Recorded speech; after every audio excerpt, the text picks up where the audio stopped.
All right. Hey, how's it going? So, my name's Freddie Drennan, and I've been working on an application called ndexr, or at least that's kind of been the name I give every project. Um, and I've always thought of this as like, I want to create like the index of all of my R knowledge and just like lay that out for everyone as cheaply as possible. And then in that way, I get like feedback on it, but then also people get to do some really cool things for really cheap and also learn a whole lot of really cool stuff. So um, this is the entirety of my cloud fees for this month, but um, I'm doing a lot more than what other people typically would. Um, and actually, I'm just thinking here, last 6 months by service. Um, Generally speaking, I haven't had very high fees, but as people have become interested in it, I'm starting to ramp up a little bit, and I really want it to be like a smooth service. So, um, yeah, yeah. So it's like it's pretty cheap though, right? Like I've been able to kind of launch all of this stuff for sub $200 each month, and that I think that's saying a lot because that's running multiple servers. So. Set up billing, and then let's go to IAM, and maybe I should like share this or something.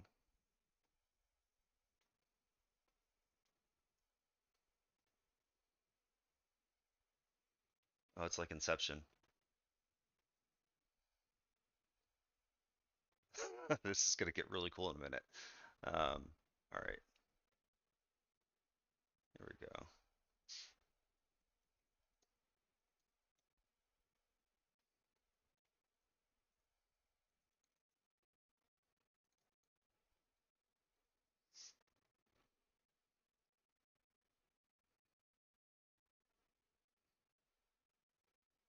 Oh, yep, there it comes. Okay, let's get out of this now. um, all right, so now we've done that. Let's go to. Oop.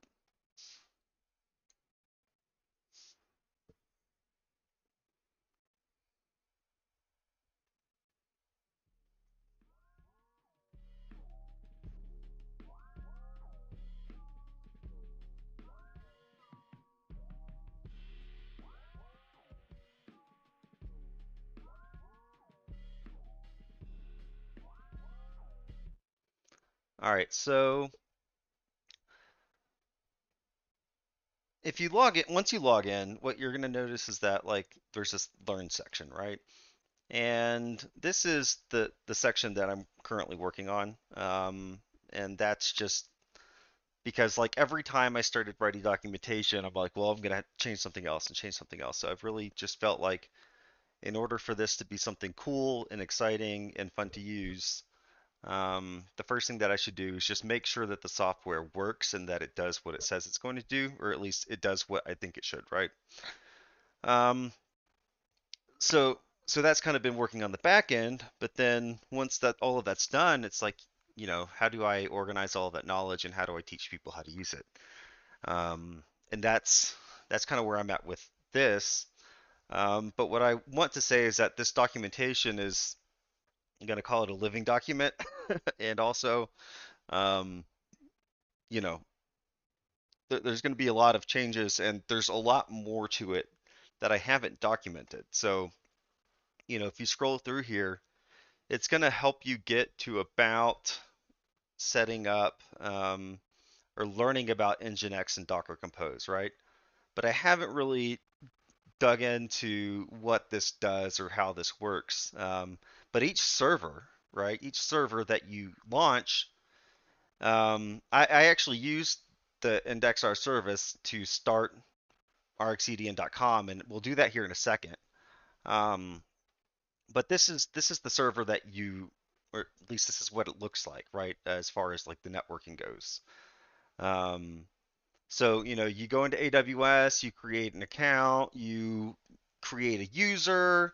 That user has permissions, and then one of those users is IndexR, which is able to execute commands against your account. And it's and we work in currently region US East 2.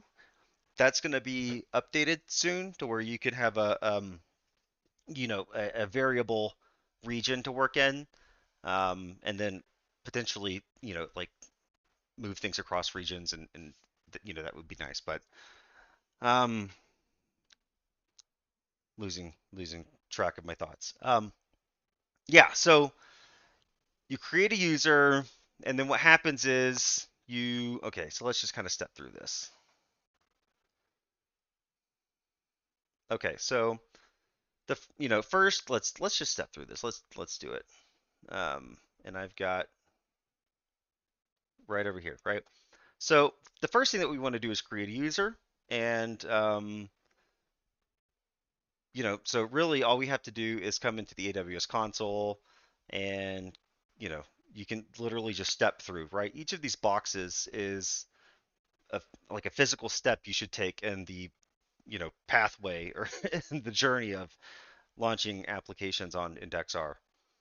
Um, so, you know, go in here, create a policy. This policy is here, and all you have to do is really just come over here and, we'll hit create policy, go to JSON, and then paste it in. Oh, that's the wrong paste. Right here. Okay. And this is saying I have access to, or this site has access to EC2, Route 53, and the Cost Explorer. So this is where the servers are, this is where the networking starts, and this is where we monitor finances, right? Because you always want to know how much you're spending. Um, so you do that, and then you can click on next. We'll just give it a name, ndexr test, test, test. I don't know how many times I've done this, so whatever.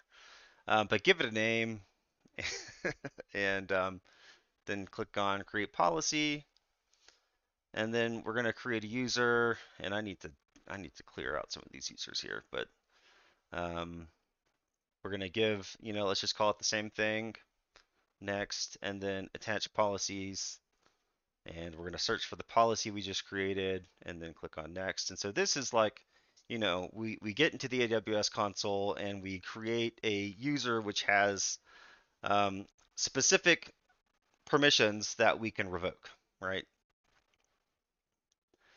Um, and so now that we've done that, let's go into that user, click on security credentials, and then create access key. And what we'll want to do is application running outside of AWS, click on next, create access key. And then you want to take this value, the access and the secret, and just pop it in right here in this connect AWS and hit submit. You can also see the last time it was accessed. And then in order to open up the security and the servers and everything else, you need to make a payment. There's a 7-day trial, it's $29 a month, and this is what it looks like after you've made the payment. And if 29 a month is too much, then let me know, and I mean, I'll just turn off the payment, or we can have a smaller price if you're an individual user and just wants to use it. I mean, if you talk about it, that's great, and if it's helpful, then that's great. So I mean, I appreciate that. So, um, no reason to have to pay for it. Although I will say I need to pay the bills, and I'm hoping to get people in and paying a little bit so that I can actually stop paying out of pocket for this. So, um, and then I'm also, like this is stuff that I can see, right? So, and that's part of actually that's interesting because each one of these is a little module, right? A Shiny module, and and yet these are all little modules within a bigger module, which determines whether or not you are the admin management or you're like a regular user, right? And that's really cool. That's a neat thing to do in Shiny, right? Is to have modules within modules within modules or applications within apps, and then to be able to have them communicate and talk, right? So Again, a module within a module, a security module with SSH and security groups.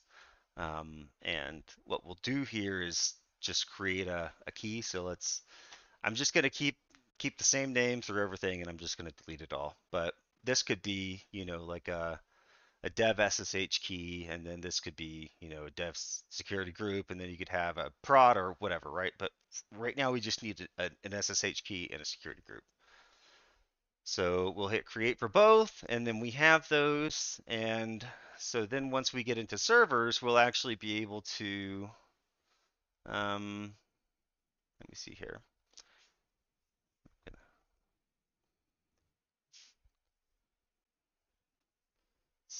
Let's see here. Okay.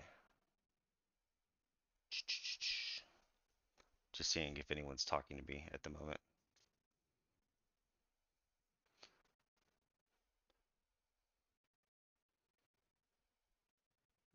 I don't know what's going on here. Oh, okay. Looks like something's happening. Okay, no chat, but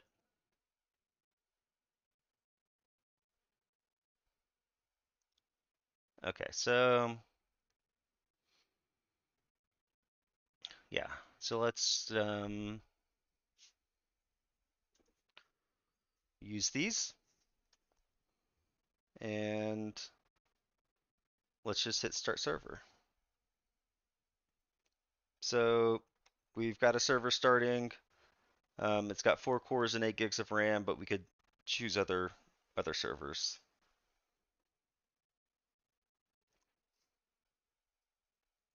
Let's look at pricing.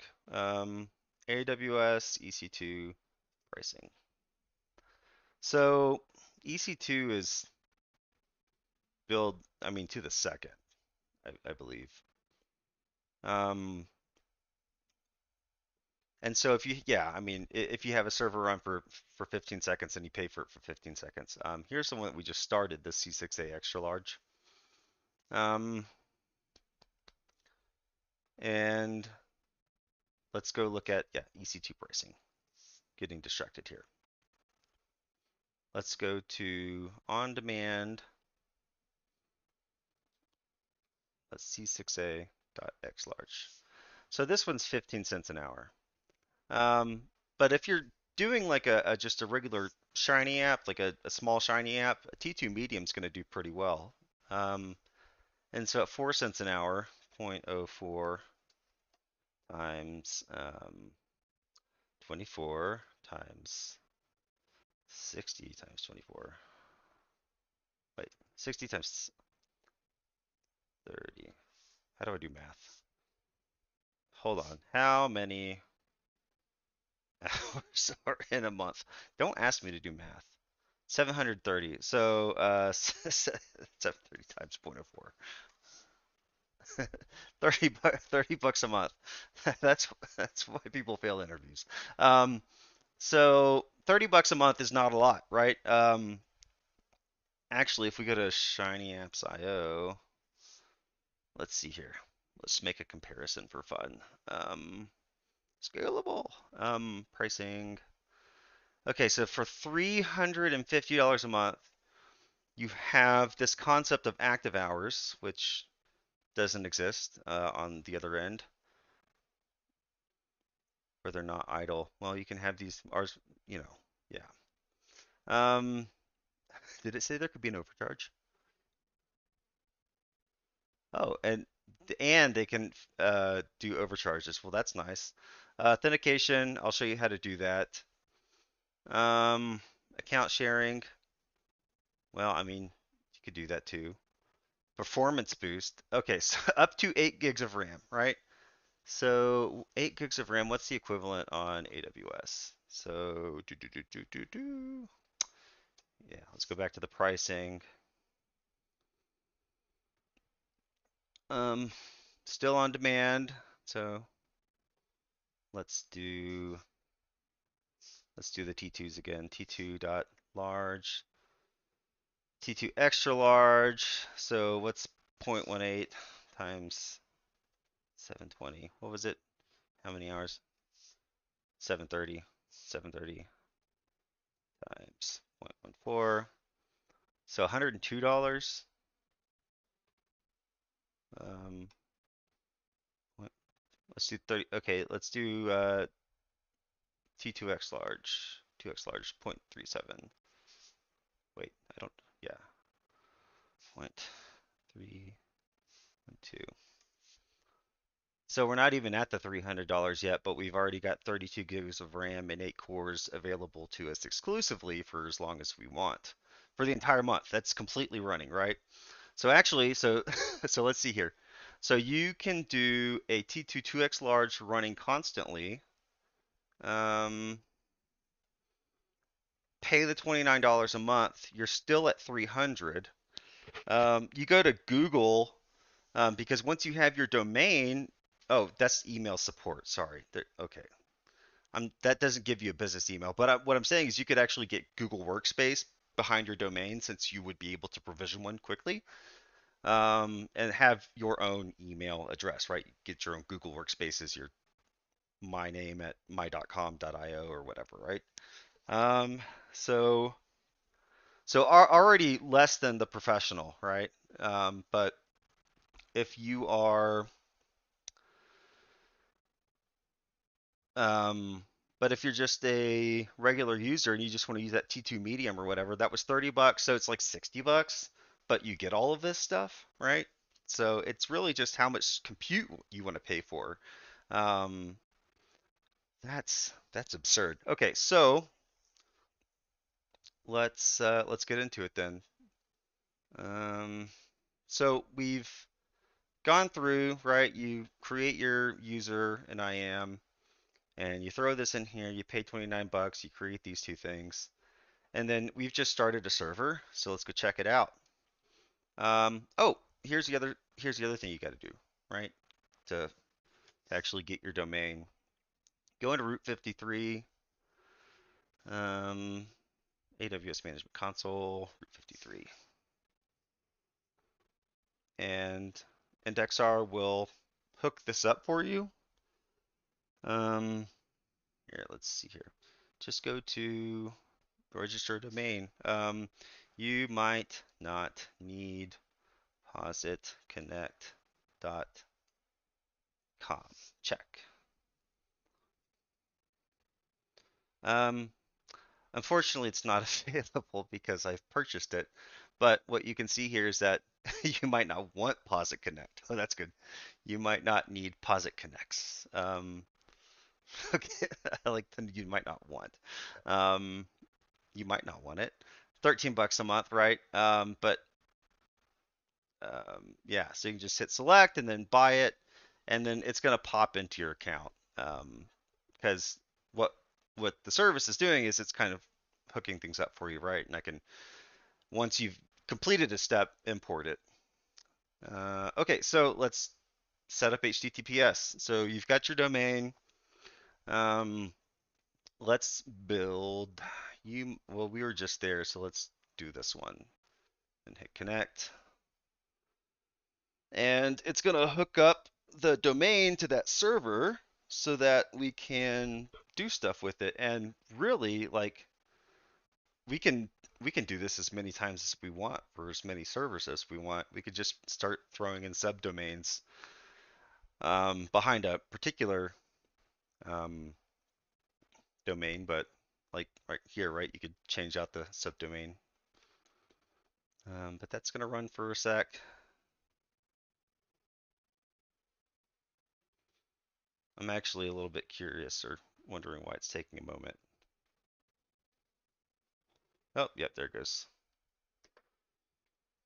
It's just thinking for a second, I suppose. All right. I always worry that things are going to break whenever I'm showing it off.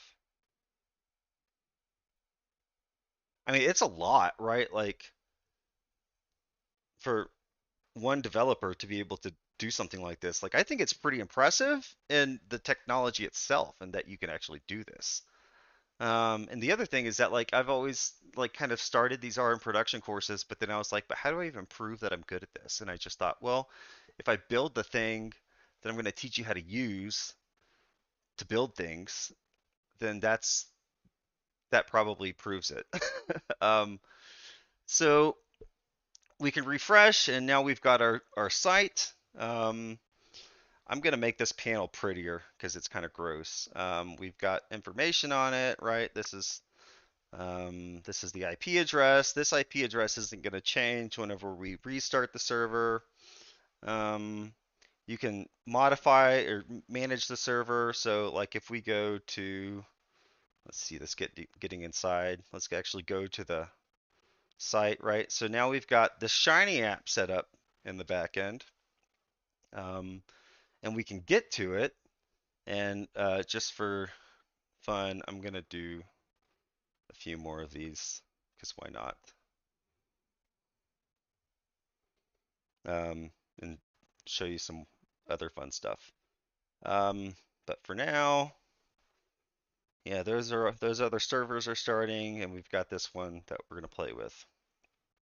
This is the current IP address of the computer that you're working on, and that's useful because um, you can come in here, click on it, and then let's step back here. If we go to RStudio, you're gonna notice, oh shit, I can't get to it. It's forbidden. Which is how it should be, right? You don't want people to be able to get into the back end of your application unless you allow them. So you should at least at a minimum have a password for it, and then also restrict people from being able to access it based on the IP address of their uh, computer. So what you can do is you come in here, you just click on this, it'll, copy your IP address, and then scroll down to the configuration manager, and we're going to learn how to use nginx right now. So we're going to pull the configuration file for nginx, and oh shit, what did I do here? Oh, did I? Oh, that's an old server. I need to use this one. All right, here we go. This will work. So here's the nginx configuration from that server, and we can look at the back end and kind of see how this works, right? So RStudio is, well, okay, so what is nginx? It's a, let's Google it, right? Nginx, it's got a cool logo. It's an advanced load balancer, HTTP proxy or reverse proxy and web server, blah. And all that means is we're managing all of the traffic coming into our site using this configuration file. So whenever people just go to you might not need shinyapps.io.com, what happens is they're they're routed to one of multiple Shiny apps running in the backend. So the Shiny application that you're looking at is able to run on any one of these ports, and a port is a window into your computer, and to be able to access a location. So it's basically just a number that's assigned to an app that is running on that computer. And in order to, handle increased traffic for your server, what you'll want to be able to do is to be able to have multiple instances of that application running so that people don't step on each other, that there's, more applications running so that you can have more applications or more people running and managing things simultaneously. Um, and so being able to, run multiple apps is quite convenient.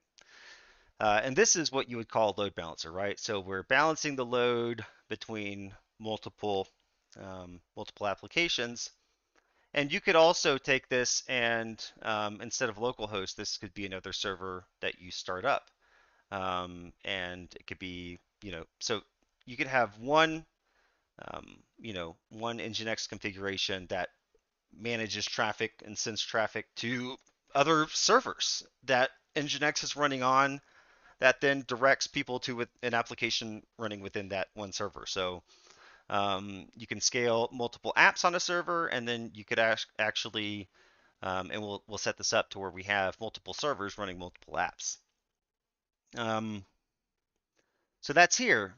But then everywhere else down here, right, our studio, glances, VS Code, you need to come in here and actually put in that IP address. So you can just copy paste that value and throw it in each of these. Hit update. All right, and now here we are. So our box and password is the default.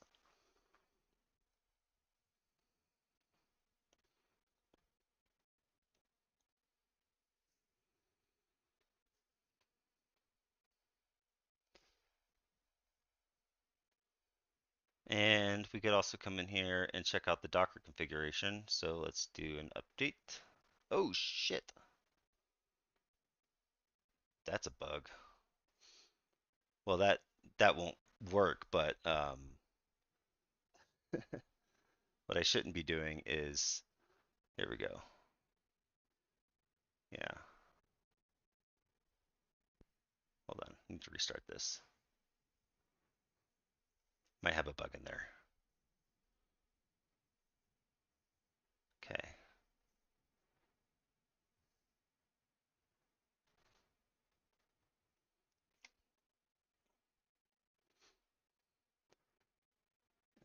Okay, so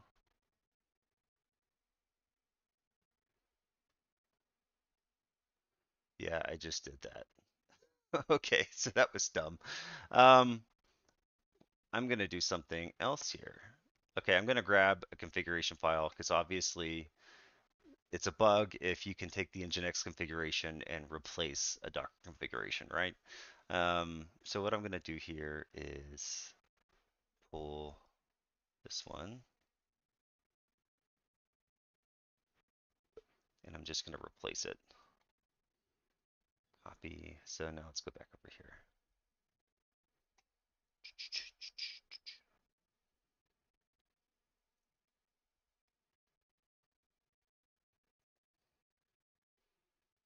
All right. And if we hit pull, then yeah, there we go. Okay, so all right, so here's our Docker configuration, and we've got ports 9000 to 9009 that we can start up this Shiny application. And this is associated with um, here where we have 9000 to 9009. Now, what's nice about Nginx is that we could have as many of these upstream servers as we want. And if the application isn't running on one of these servers, what's going to happen is it just knows and it sends people to the next one. Um, so what we're able to do is like provision, you know, a series of ports in which we say our application is going to run within this range. Um, but we might have one running or we might have all of them running, right? Um, and Nginx is just going to know, and you're not going to have to touch this configuration file again. Now, for Docker, what we do is we also specify a range for our application to run. And we'll get into the repo here and see how this works. But basically, like I've got this Docker Compose file in a root folder, and then you can have multiple microservices that each have their own Docker file. You know, so I've got a Shiny application here that's, you know, running behind these ports. But this could be a Plumber API or it could be a Streamlit app or whatever, right? Docker Compose is obviously agnostic to the language that you're deploying because we've got a database here, a Postgres database, and a Redis database. Um, but but anyways, so let's check out the make file next. So we come in here, go to make, hit pull, and then what we have is some Docker Compose commands, right? So we've got the web server that's bringing people in and directing traffic, and then we've got Docker Compose, which is managing the applications that are running on that server, but then we also have to be able to like start the applications on that server. So these are Docker Compose commands. And really you just have to come in here and say make up. But and I'll show you what that looks like here in a second. But if we look at the scale option, right? If we say Docker Compose profile ndexr.io, which is over here, all right? This profile specifies which services should launch with that particular command. So you've got two profiles, db and ndexr.io, and you could start each of them by just using that as a variable in this make command. So Docker Compose up profile, you know, is equal to whatever, and then we build, and then we start it, and then there's this scale command that can be a number from, you know, I don't know, I haven't tried 0, but at least 1 to, however many values exist in between the numbers of ports here, right? So in this case, there's 10, um, including 0. Um, and here, what am I trying to say? What I'm trying to say is, yeah, you don't have to use all of them at once, and I'll show you what that looks like here in a second. So um, let's actually do this. Let's update the Docker to, or the make, and we'll do that as 10, and update, and let's go back to this here. And a lot of the UI is just to kind of give you the ability to hack on these things without needing to log into the server itself. But by all means, it's not required. Um, uh, yeah. All right. So I start you in the R application or the Shiny application, but the make file is over here, and you can see it says make 10. So now let's actually look at the application that's running at you might not use Shiny apps.io. So Docker container ls. And here's the other thing. The first time you run some of these commands, it might be a little slow. I don't know. All right. So you see we just have the one running. So let's try this. Let's do make logs. And let's go over here to you might not need. Okay. Okay, it's up and running.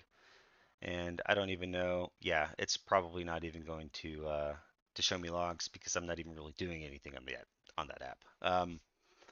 Like post just deploying this, so there's not really anything to log. But let's do makeup. And now we're going to scale to 10 applications, or 10 of these Shiny applications running simultaneously, which means that we can have 10 concurrent users without them stepping on each other and without writing asynchronous code. And I would say with the T2 medium, you could probably get away with running 2 or 3, probably. Maybe more, depending on the size of the app. So might take a bit. I'm not sure if it's cached or not.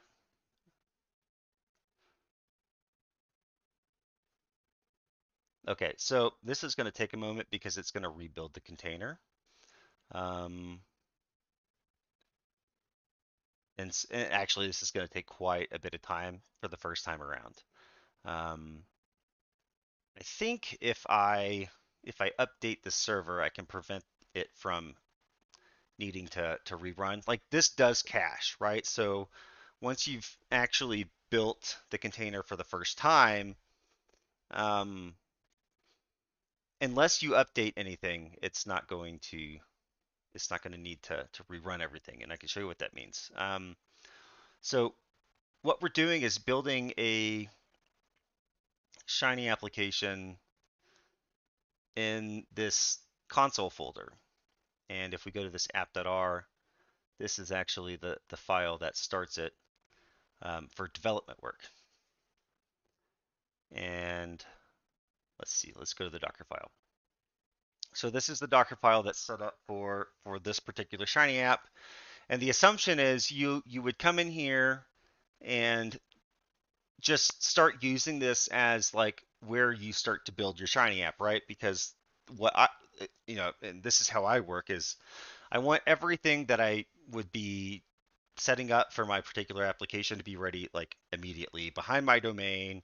I need to be able to have security and I need to be able to access it wherever I go, but then I also don't want other people to access it, right? And so that's where it's like, okay, I need to log in and just update my Nginx configuration and then boom, I'm good. And I could, delete that whenever I want. Like the app looks pretty good on my phone. So, um, you can do a lot of this from your phone, at least managing that server, scaling it up and down and all that. Um, so, so this is running, but if we step through here, we're on step 8. 8, 1, 2, 3, 4, 5, 6, 7. I don't know. Yeah, it's running. Um, it's rebuilding the R environment, and that takes the longest. God, that takes the longest.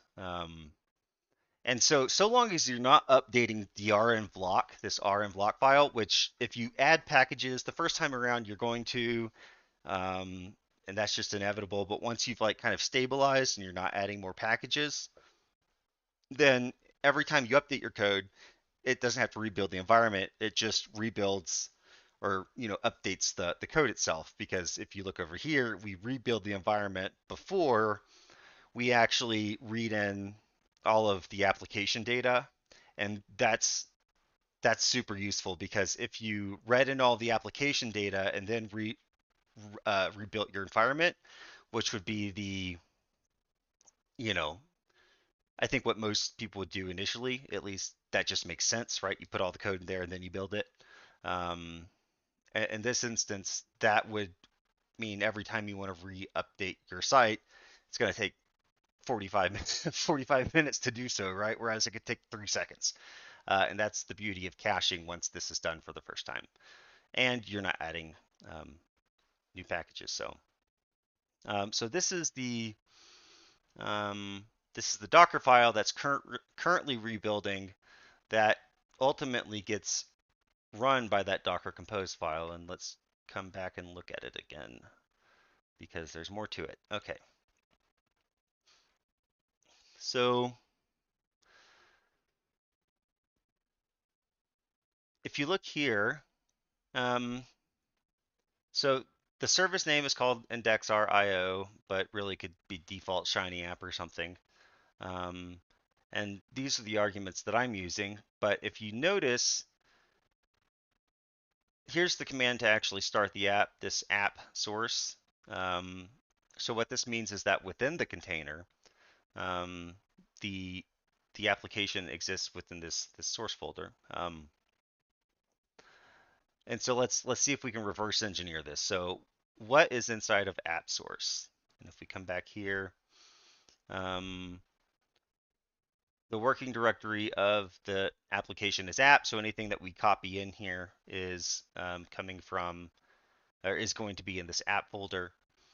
And down here we have copy source. So if we don't actually, app.r doesn't need to be in there.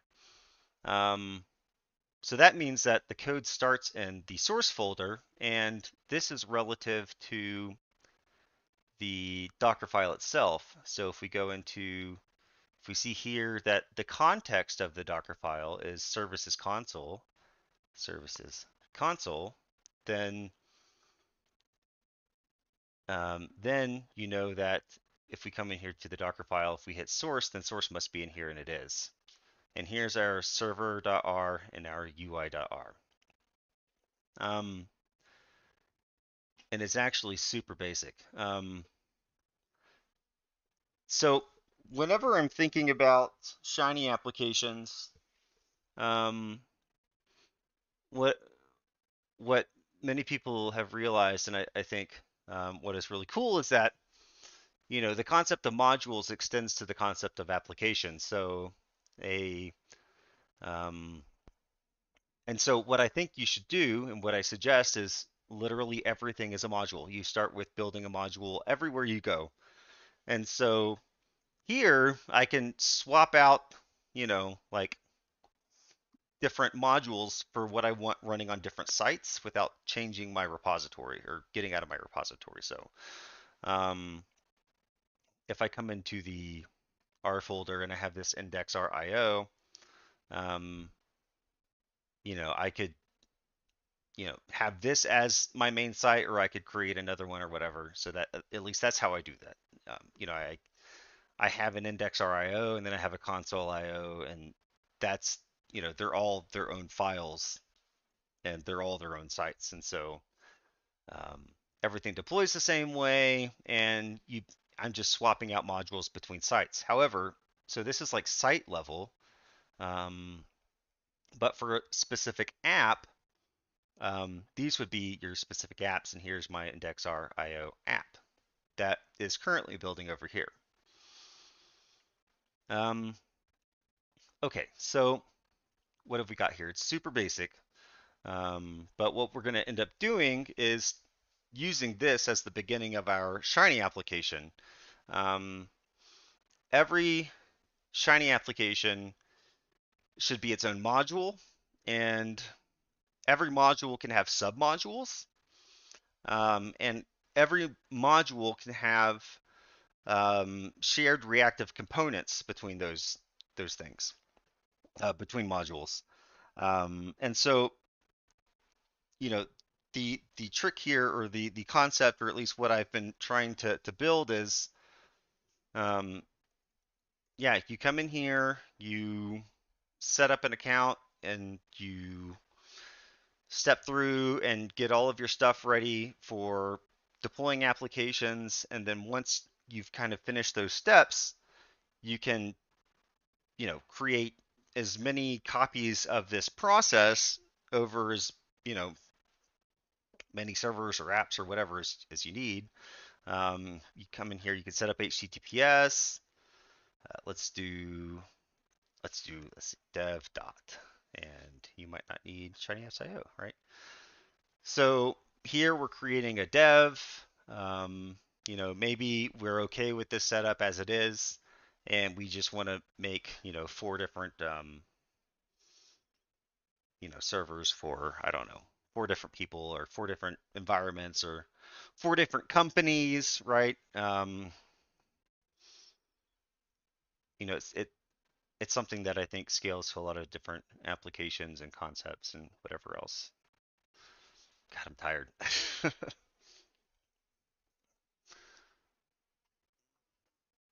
Oh, let's see here. So while that's starting, see, the thing is that this is just going to take a minute. So, and then once this is done, then it's going to scale up to the 10 copies. But this really is the worst part. And this is where I tend to prefer using a bigger server, to actually build the app, and then, um, because it tends to be faster, right? If you run on a bigger server with some RAM and faster CPU. Um, yeah, so while that's going, I think maybe, I think I just accidentally clicked out the menu, but it's going to take a second to actually get done.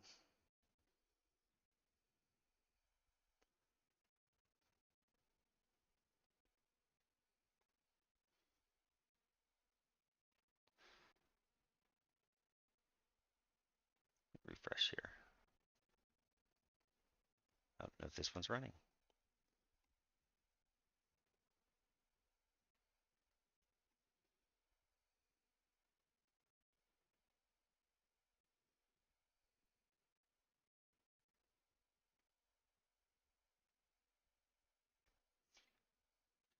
Internet connection's rough too.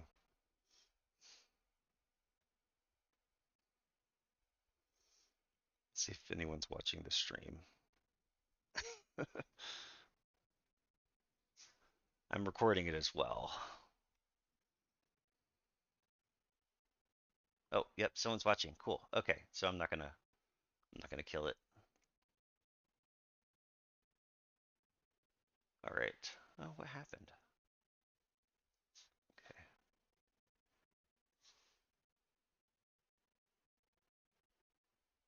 that's unfortunate. Let me see here. Index out of range. Runtime error. That's and it says panic. That's a Rust. Well, I'm gonna let that run again. I think that I wouldn't have expected that, and I wonder if that will just resolve the next time around. Maybe that's wishful thinking. Shouldn't be. Let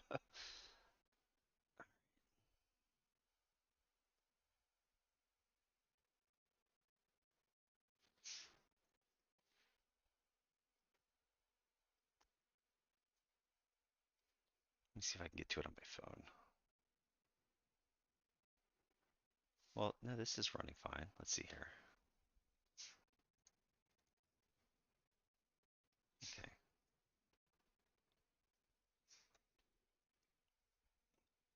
Might bump it up.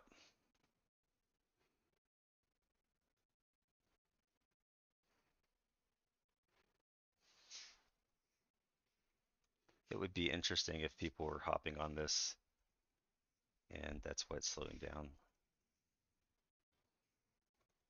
Well, that seems to be working okay.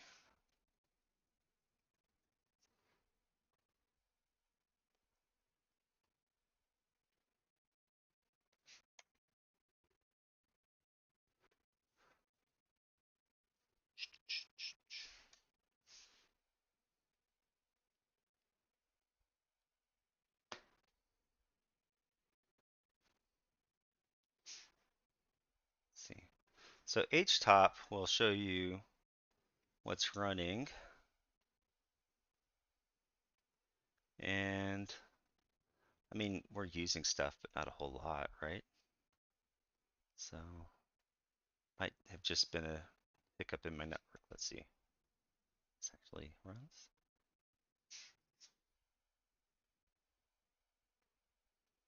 I might have to kill the stream and just put the video up.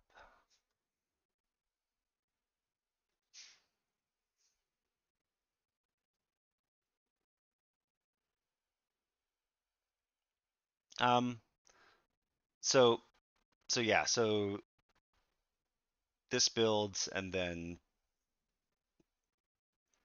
the next time around, what I would actually want to show is starting to hop into the Shiny application and building a Shiny app, which is the next step. So I think maybe that's good for this video, and I'll clean it up a little bit so that there's less ums and ahs. But you know, we've kind of gone through every step to get to this place, and then next, I think, yeah, I something. Oh, you know what? You know what it was? Um, at least I feel like maybe. So I was running each of these. Yeah, I'm actually not 100. Yeah, I don't know what it was. I'm gonna have to think through that one. Okay, but I guess, finishing touches. If you start a server and you don't like it, just wreck it. Okay. You could stop it, right? So here's another one. We'll stop, right? And then you could blow it up if you like. Um, let's refresh. Let's see what. Okay, yeah. So here's this dev server that we just started. Maybe you want to make something bigger, or restart it with something larger. Let's do this. Let's stop the one that we just made, and let's make something huge out of it. So there's a 48x large. Let's see, 48x large. C6, C6A. All right. Let's look at the prices. C6A 48x large. So this is 192 cores, almost 400 gigs of RAM, C6A 40X large, pricing $7 an hour. I mean, that's not bad, right? Like I'm gonna maybe spend $1 here playing with it, but um, is it back up and running? Let's see here. Suppose it is. So let me refresh and let's take a look and see. Um, yeah, it's a C6A 48X large, and just to reinforce the point or the concept here, you take your IP address and go into the configuration manager. Let's pull the Nginx configuration, make that a little bigger. And let's do that, allow, and allow. Oop, you need a W there. And allow. Oop, and we'll hit update. So let's go to our dev dot. Dev dot. So right, separate server, subdomain, our box, password. I'll show you how to glanes this. Okay, this is interesting. So I'm gonna fix this, create a new image, and then it should be good to go. Okay, but here's the server we just started, right? So we've got 192 cores, um, 370 gigs of RAM, and our studio on it, right? So it's kind of cool. You can, work on a project. Like you don't have to just use Shiny, right? You can just run some R scripts or whatever, and run that or build that on a smaller application, and then scale up to something huge to actually compute it, and then scale it back down. So we scaled up the server, and if we come to the app here, if we hit source and just start it, the application is also going to run. It's just that build in the Docker Compose that I need to go hop in and fix that. And what I end up doing is what you're able to do next, because I build this workflow in, is I'm going to go in and fix that. And um, what I'll what I'm going to do is once I build that server, I'm going to come in here and I'm going to create an image, which is exactly what you can do, right? You've got a server running, and you can hit run to create the server or create an image of the server. And then it will pop up over here, and for each one of these images, which is basically a clone of that server, you can come in here and come back to servers and pop in the image ID and go back, start from where you were. So if you didn't want to pay like the couple cents an hour to, and I mean cents an hour to pay for like a lot of hard drive space or whatever, you could just create an image and then forget that server ever existed, and then reanimate reanimate it out of thin air, which is exactly what I'm doing, right? I'm creating this server that you're able to take that work and then apply the exact same workflow that I used to build this, but then for your own products, right? So the the thing here is that like the application is used to build more of these applications, and what you could do is use this application to build your own application, where basically the content is just swapped out, right? So while in this particular ndexr structured app or whatever, I'm telling you how to use and deploy this ndexr app, or the application behind this, but I also use this site to actually like work on my own things, right? So um, I I am always just more more.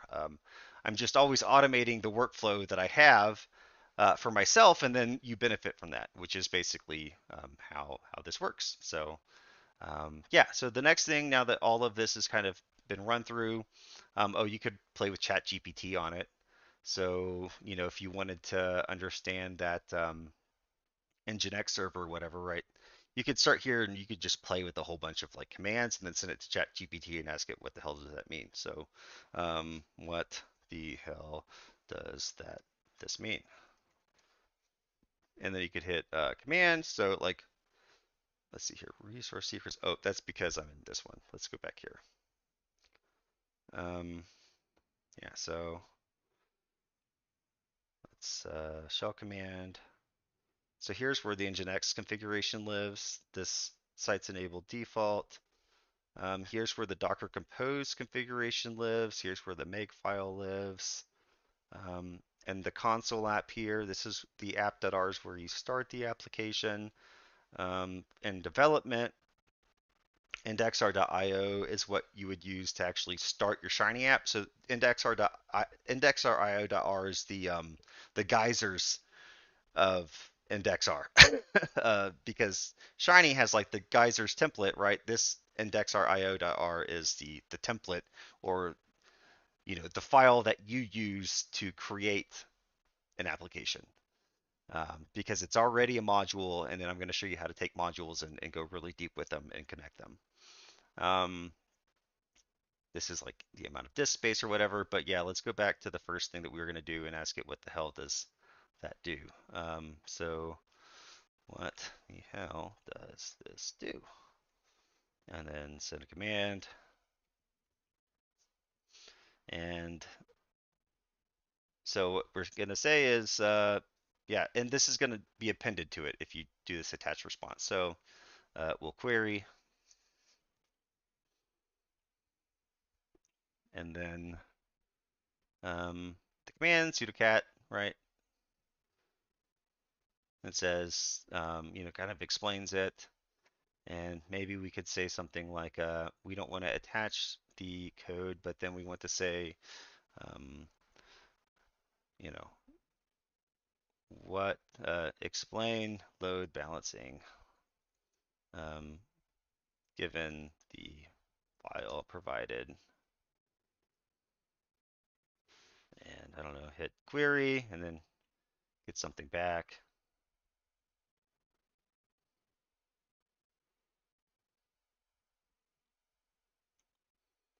And right, upstream, Shiny app upstream in the server directive, and it's actually giving a bit of context around the file itself. And then maybe we can come over here and say, now that we've added, now how does it relate to this Docker Compose file, right? And hit command to get the Docker Compose file, and then hit query. This is kind of fun. Oh, but we have to attach the output, which is right here. So we'll hit that.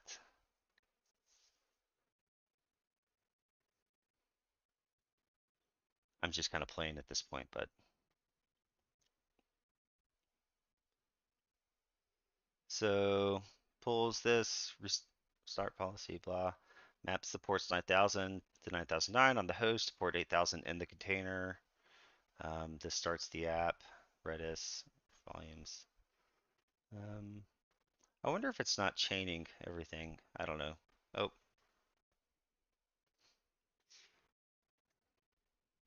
I think maybe I should have put that in query. Yeah, given the nginx configuration and the Docker Compose file, how are they related to each other? Let's see if that works. And if not, then who knows? Maybe I broke it. let's see here. I can make this a lot more clear too. This is kind of the least understandable thing that I've made. Yeah, yeah. So I'm gonna have to just fix that. That's gross. Um, so don't worry about that. Yeah, so we started that server. I need to go fix this bug, and at this point, I'm gonna terminate that, right? Get rid of that. And for you might not need Shiny Apps IO, we'll keep that, but what I'll do here is for now, I'll just stop it. And so I won't be paying the server fees while it's running because it won't be running. And yeah, so I'm gonna cut the stream now, and if you are still watching, thanks. And I will get that, yeah, I'll get that bug fixed, and then the next thing we'll do is hop in and update the application and have our own deployed Shiny application behind our domain.